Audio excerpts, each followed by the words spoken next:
যে বাংলাদেশ সরকার যে সিদ্ধান্ত নিয়েছেন সেই সিদ্ধান্তটা সঠিক নয়। আমি বলছি ভারতে তো এই ধরনের মনোভাব তো রয়েছেই। ভারতের কেউ কেউ অত্যন্ত উগ্র মনোভাবও দেখাচ্ছেন, এমনকি কিছু সাবেক হাই কমিশনার তারা তো বলছেন বাংলাদেশকে যেভাবে তারা ব্যবহার করছেন এই ব্যবহারের সমুচিত জবাব দেওয়া উচিত। আর আপনি হয়তো দেখেছেন ইতিমধ্যে, আমি জানি না এটা তার পরিণতি কিনা, যে বাংলাদেশে যে বিদ্যুৎ যায় তার উপর একটা অতিরিক্ত শুল্ক চাপানো হয়েছে।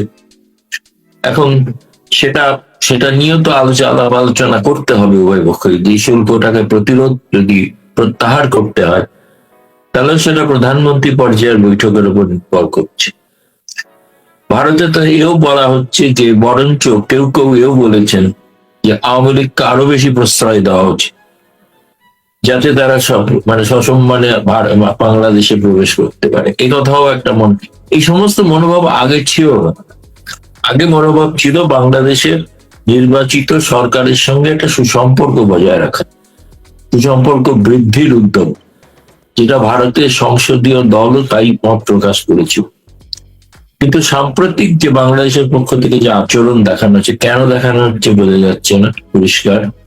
তারা অন্য কোনো চাপে আছেন কিনা জানি না। যেমন জামায়াতের আমির সাহেব তো প্রকাশ্যেই অনেক মন্তব্য করছেন যেগুলো দুই দেশের সম্পর্কের কিন্তু একটা প্রতিবন্ধকতা তৈরি করতে পারছে। এগুলোর চাপে কি বর্তমান বাংলাদেশ সরকার পড়েছেন, যে কারণেই তারা সাহসের সঙ্গে কোনো বলিষ্ঠ সিদ্ধান্ত নিতে পারছেন না।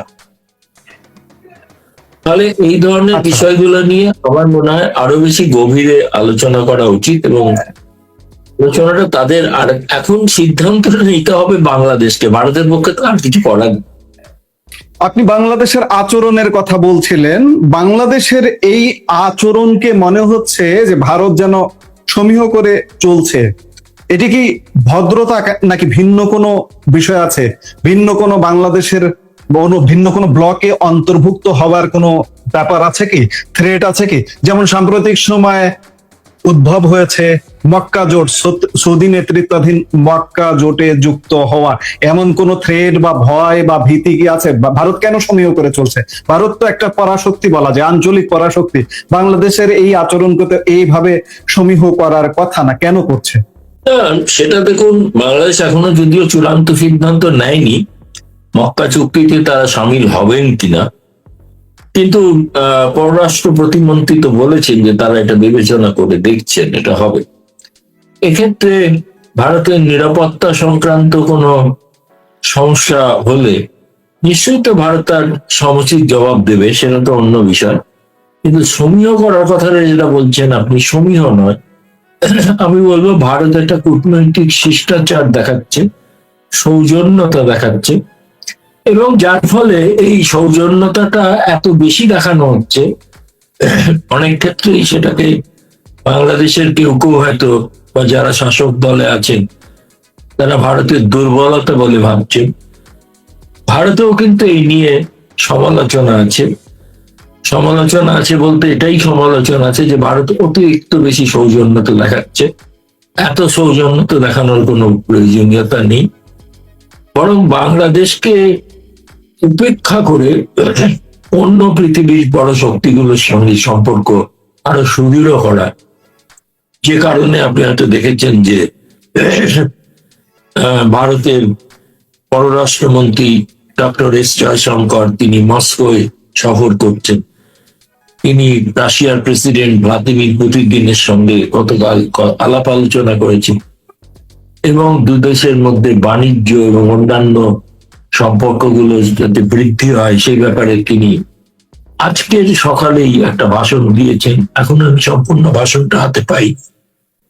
ভারতের নিরাপত্তা উপদেষ্টা অজিত ডোভাল তিনি চীন সফর করছেন, সেখানকার পররাষ্ট্রমন্ত্রী এবং সীমান্ত সংক্রান্ত বিশেষ দূত ওয়াং ইং সঙ্গে তিনি বৈঠক করেছেন। সেই বৈঠকে তার সঙ্গে একটা সৌহার্দ্যপূর্ণ পরিবেশে বৈঠক হয়েছে। এগুলো হওয়ার একটা বড় কারণ হচ্ছে আগামী 12-13 সেপ্টেম্বর ভারতে যে ব্রিক্স সম্মেলন অনুষ্ঠিত হতে চলেছে, যাতে 11টি রাষ্ট্রের প্রধানরা উপস্থিত হবেন। ফলে সেখান থেকে ভারত একটা তো বড় ধরনের কোনো বার্তা আন্তর্জাতিক খাতে দেওয়ার জন্য প্রস্তুত হচ্ছে। আমার মনে হয় না যে সেটা মানে ভীতির কারণ নয়। যেটা আছে সেটা হচ্ছে নিরাপত্তা সংক্রান্ত উদ্বেগ আছে, এবং উদ্বেগ আছে বলেই ভারত কিছু কিছু কিছু কিছু প্রস্তুতি, আত্মরক্ষামূলক প্রস্তুতি নিচ্ছে।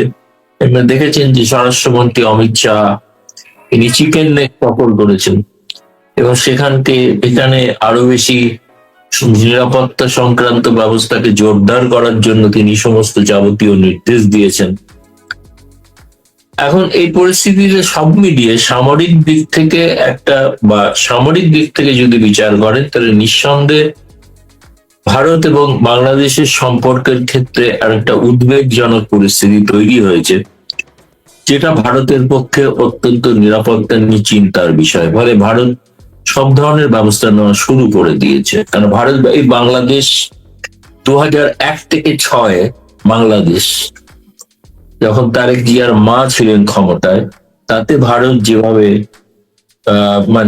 আক্রান্ত হয়েছিল জঙ্গিদের দ্বারা, যে জঙ্গিদের প্রশ্রয় দিয়েছিলেন তথাকথিত বিএনপি সরকার, সেই বিএনপি সরকার বর্তমানেও জঙ্গিদের প্রশ্রয় দিচ্ছেন বলে ভারতের গোয়েন্দাদের কাছে খবর আছে। সম্প্রতি জেল থেকে, আমি বলছি অতি সম্প্রতি জেল থেকে মুক্তি পেয়েছে বেশ কিছু কুখ্যাত জঙ্গিরা। ফলে এগুলো তো ভারতের কাছে কোনোভাবেই বাংলাদেশ ভারতের জন্য কোনো অনুকূল পরিস্থিতি তৈরি করছে না। বাংলাদেশ দাবি করছে যেটা যে অনুকূল পরিস্থিতি, সে অনুকূল পরিস্থিতির অর্থ হলো কেবলমাত্র শেখ হাসিনার মুখ বন্ধ করা। কিন্তু ভারতের পক্ষে যে অনুকূল পরিস্থিতি যেটা বাংলাদেশের হওয়া উচিত, সেটা কিন্তু বাংলাদেশ করছে না। এবং বরঞ্চ আমি বলবো, খুব কঠিন শব্দই ব্যবহার করব, যে প্রতিকূল পরিস্থিতি তৈরি করছে, যেটা বাংলাদেশের সাধারণ মানুষের কাছে কিন্তু খুব বিপজ্জনক হয়ে উঠতে পারে ভবিষ্যতে। আচ্ছা, এই যে আপনি কূটনৈতিক সমীকরণের কথা বললেন, সামরিক সমীকরণের কথা বললেন, সামরিক প্রস্তুতি, চিকেন স্নেককে নিয়ে অমিত শাহর ভ্রমণ, সেখানে ব্যবস্থা, এবং ভারতের পররাষ্ট্রমন্ত্রী এস জয়শঙ্করের মস্কো সফর, জাতীয় নিরাপত্তা উপদেষ্টা অজিত দোভালের বেইজিং সফর, এগুলো কি আমরা আরআইসি জোটের এই যে পাল্টা ব্যবস্থা হিসেবে বিকল্প জোট তৈরি হচ্ছে, অন্যদিকে সৌদি আরব, বাংলাদেশের নেতিবাচক আচরণ, এগুলোর কি আরআইসি জোটটাকে কি অ্যাক্টিভ করার একটা প্রচেষ্টা চলছে? দেখুন, রাশিয়া, ভারত, চীন, এটা একটা ত্রিদেশীয় একটা মোর্চা আগে গঠিত হয়েছিল অনেক আগেই, এবং আপনি যে অর্থে বলছেন সেই অর্থে এটাকে উড়িয়ে দেওয়া যায় না যে সেই আরআইসি জোটটাকে আবার পুনরায় পুনঃস্থাপিত করা বা তাকে সম্পৃক্ত করা, জোরদার করা, যে কারণে ভারতের দুই শীর্ষ স্তরের কর্মকর্তা, পররাষ্ট্রমন্ত্রী এবং জাতীয় নিরাপত্তা উপদেষ্টা কিন্তু তিনি প্রতিবেশী রাষ্ট্রের সম্পর্কগুলোও কিন্তু তিনি দেখেন। বাংলাদেশের ব্যাপারে কিন্তু ওই জাতীয় নিরাপত্তা উপদেষ্টা অজিত ডোভালই কিন্তু শেষ সিদ্ধান্ত নেন, শেষ কথা বলেন। ফলে নিশ্চিতভাবে এই সমস্ত সফরগুলোর মধ্যে আমার মনে হয়েছে যে বাংলাদেশ প্রসঙ্গ একটা নিশ্চিতভাবে আলোচিত হচ্ছে। বাংলাদেশ যে ধরনের ভারত বিরোধী একটা জোট তৈরি করার কথা, সামরিক জোটে যোগ দেওয়ার কথা বলছে, সেটা ভারতের পক্ষে নিশ্চিতভাবে উদ্বেগজনক হওয়ার জন্যই আমি আপনাকে আগেও বলেছি যে ভারত একটা আত্মরক্ষামূলক ব্যবস্থা নিচ্ছে। ভারত কোনো আক্রমণাত্মক পরিস্থিতির জন্য তৈরি হচ্ছে না। ভারত আক্রান্ত হলে ভারত কিভাবে তার নিজেকে প্রতিরক্ষা করবে, কিভাবে রক্ষা করবে, সেইটাই হচ্ছে একমাত্র ভারতের লক্ষ্য। ভারত চিরকালই কিন্তু, ভারত কখনোই প্রথম আক্রমণ করে না। ভারত আক্রান্ত না হলে ভারত আক্রমণ করে না। সেটা আপনি 1971 সালের যুদ্ধের পরিপ্রেক্ষিতেও দেখতে পারেন, যে পাকিস্তান যখন পশ্চিম সীমান্তে আক্রমণ শুরু করলো, তারপর থেকেই কিন্তু ভারতকে সরাসরি যুদ্ধে নামতে হয়, এবং সরাসরি সামরিক যুদ্ধে নামতে হয় বাংলাদেশের সৃষ্টির জন্য। এবং সেটা কিন্তু আমি সেজন্যই যেটা জোর দিতে চাই, ভারত কখনোই কোনো ক্ষেত্রে, ধরুন অতি সম্প্রতি যে অপারেশন সিন্দুর, ভারতের যেটা সামরিক যে রণনীতি, সেটা হচ্ছে আক্রান্ত হলে আক্রমণ করা হবে। ভারত এবং পাকিস্তান আশ্রিত জঙ্গিরা যখন নিরীহ ভারতীয় নাগরিকদের হত্যা করেছে, তারপরেই কিন্তু ভারতের সিদ্ধান্ত নিয়েছিল পাকিস্তানের সামরিক ঘাঁটিগুলোকে আক্রমণ করার। ভারত কিন্তু পাকিস্তানের মানে অসামরিক বা যেখানে জনবসতি আছে সেখানে কিন্তু আক্রমণ করেনি। ফলে এই ব্যাপারে ভারত খুব সুচিন্তিত রণনীতি তৈরি করে। ফলে আমি যেটা বলতে চাইছি, সামরিকভাবে আক্রান্ত হলে ভারত সে যে জোটই হোক সেই জোটের সামরিক শক্তিকে আঘাত করার চেষ্টা করতে পারে। আমরা সাম্প্রতিক সময় দেখছি বা সম্প্রতি এস জয়শঙ্করের একটি অনুষ্ঠানের বক্তব্য শুনেছি। জয়শঙ্কর একটি বার্তা দিয়েছেন এবং এমন কথা বলেছেন বা ইঙ্গিত দিয়েছেন যে তারেক রহমান দেশে আসার ক্ষেত্রে ভারতের একটা সম্মতি ছিল বা এরকম কিছু। এক প্রকার এস জয়শঙ্করকে বর্তমান বাংলাদেশ সরকারকে কি সেগুলো স্মরণ করিয়ে দিতে চাইছেন? হার্ডলাইনে যাওয়ার প্রাথমিক বার্তা কি? তো আমি বলবো, আমি যেটুকু দেখেছি, অনুধাবন করছি, ভারত শুরুতে যতটা মানে বন্ধুত্বপূর্ণ হাত বাড়ানোর জন্য সব ধরনের প্রয়াস করেছেন এবং ভারতীয় হাই কমিশনার অত্যন্ত মানে মৃয়ভাবে, যেটাকে বলা যায়, তিনি বাংলাদেশ সরকারের সঙ্গে সাক্ষাৎ করেছেন, প্রধানমন্ত্রীর সঙ্গে বৈঠক করেছেন, সবই করেছেন। আজও তিনি সহানুভূতির সঙ্গেই বলছেন যে কোনো দেশ বড় বা ছোট নয়, দুটি সার্বভৌম দেশ, মানে সমানে সমানে সম্পর্কের কথা তো ভারতও বলছে। কিন্তু পররাষ্ট্রমন্ত্রী যেটা মনে করিয়ে দিয়েছেন যে সম্পর্কটা একতরফা হয়, সম্পর্কটা দুই তরফা, এইটা মনে করিয়ে দিয়েছেন। এবং তারও আগে আপনি যদি দেখেন যে ভারত এই প্রথম দুই দেশের সম্পর্কের ব্যাখ্যা করতে গিয়ে মুখপাত্র রণধীর জয়সওয়াল বলেছিলেন ব্রিফিং এ যে রেসিপ্রোসিটির ভিত্তিতে সম্পর্ক হবে। রেসিপ্রোসিটির অর্থ হলো মানে যেমনটি আমরা করব তার প্রতিদান তেমন চাই, বা আপনি যেমন করবেন তার প্রতিদান আমরা তেমন দেবো। এই রেসিপ্রোসিটির শব্দটা কিন্তু সম্প্রতি যুক্ত হয়েছে ভারতের বাংলাদেশের দ্বিপাক্ষিক সম্পর্কের মধ্যে, যেটাকেই আরো বেশি মানে বলা যায় ব্যাখ্যা করেছেন জয়শঙ্কর ওই অনুষ্ঠানতে। তো সেখানে তিনি বলেছেন যে এটা পারস্পরিক দিক থেকেই কিন্তু হওয়া উচিত। আর একতরফ ভারত আমন্ত্রণ জানাবে, ভারত সৌজন্যতা দেখাবে, অন্য দিক থেকে অসৌজন্যতা দেখানো হবে, এটা তো ভারতের পক্ষে মেনে নেওয়া সম্ভব না। সুতরাং আপনি যদি বলেন, আমি এটা মানে বলতে আমার তার কথা থেকে যেটা উপলব্ধি করছি সেটা হচ্ছে যে প্রচ্ছন্ন একটা সতর্ক বাণীর কথা আছে জয়শঙ্করের কথা। ভারত বাংলাদেশকে যেভাবে চাইছে বিএনপি সরকারের নির্বাচন ক্ষমতা গ্রহণ করা, সেভাবে আসলে আজ পর্যন্ত 6 মাস পেরিয়ে গেছে, আজ পর্যন্ত প্রত্যাশার জায়গায় ভারত পায়নি।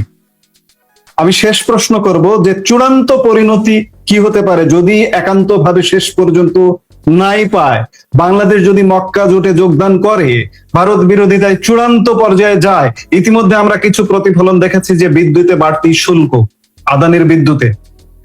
কি পদক্ষেপ হতে পারে বলে আপনি মনে করেন?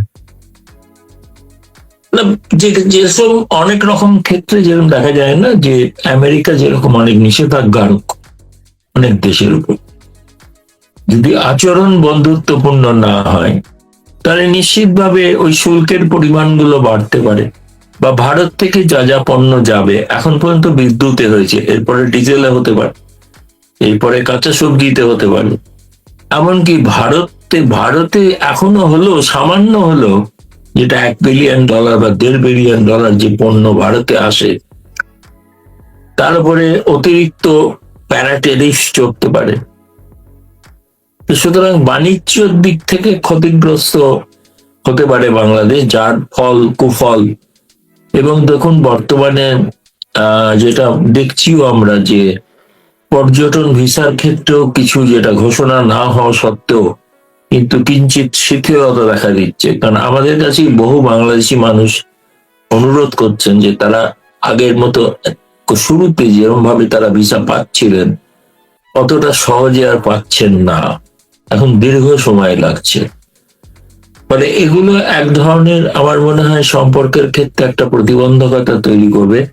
এবং এই সমস্তটাই ভারত যে উদারতা বা শিথিলতা দেখিয়েছিল শিথিলতাটা প্রত্যাহার করে ধীরে ধীরে নিয়ন্ত্রণমুখী একটা নীতি যেতে পারে বলে আমার মনে হচ্ছে, যদি কোনো সেই ধরনের কোনো আমরা কোনো উদ্যোগ বা যেটাকে বলা হয় কোনো শিষ্টাচার যদি না দেখি। শেখ হাসিনার বাংলাদেশে প্রত্যাবর্তনের একটা ঘোষণা আছে। ভারত বাংলাদেশ সম্পর্ক স্বাভাবিক হচ্ছে না, তারেক রহমান ভারতে যাচ্ছেন না, তাহলে কি এই বাংলাদেশ, যে বাংলাদেশ জঙ্গিবাদ, উগ্র জঙ্গিবাদ, আমরা জঙ্গি আস্ফালন প্রতিনিয়ত দেখছি, সংখ্যালঘু নির্যাতন প্রতিনিয়ত দেখছি। আপনি জানেন আমাদের রংপুরে 3 দিন আগে একটি হিন্দু পরিবার, সংখ্যালঘু পরিবারের 4 জন মানুষ মারা গেল। এই বাংলাদেশে কি শেখ হাসিনা প্রত্যাবর্তন করতে পারবেন? দেখুন, তিনি এখনো পর্যন্ত তার সিদ্ধান্ত পরিবর্তন করেননি। তিনি সর্বশেষ যে বিবৃতিটা দিয়েছিলেন সেই বিবৃতিতে মানে তিনি প্রত্যাবর্তনের কথাটা পুনরুচ্চিত করেননি, এটা ঠিকই, কিন্তু তার কিছু আমি শুনেছি বেশ কিছু সাক্ষাৎকার অলরেডি কিছু ভারতীয় গণমাধ্যম চেয়েছে, এবং সেগুলো যদি তিনি সাক্ষাৎকারে সেই প্রশ্নগুলো অবশ্যই সেই থাকবে, ফলে তখনই হয়তো আমরা জানতে পারবো তিনি তার কোনো মত, তার নীতি বা রণনীতি কোনো পরিবর্তন করেছেন কিনা। আপাতত ভাবে এখনো পর্যন্ত আমরা যেটা জানি সেটা হচ্ছে যে তিনি ডিসেম্বরে ফিরবেন বলেছেন, এবং ডিসেম্বরে ফেরাটাই এখন পর্যন্ত স্থির আছে, সেটার কোনো পরিবর্তন হয়নি।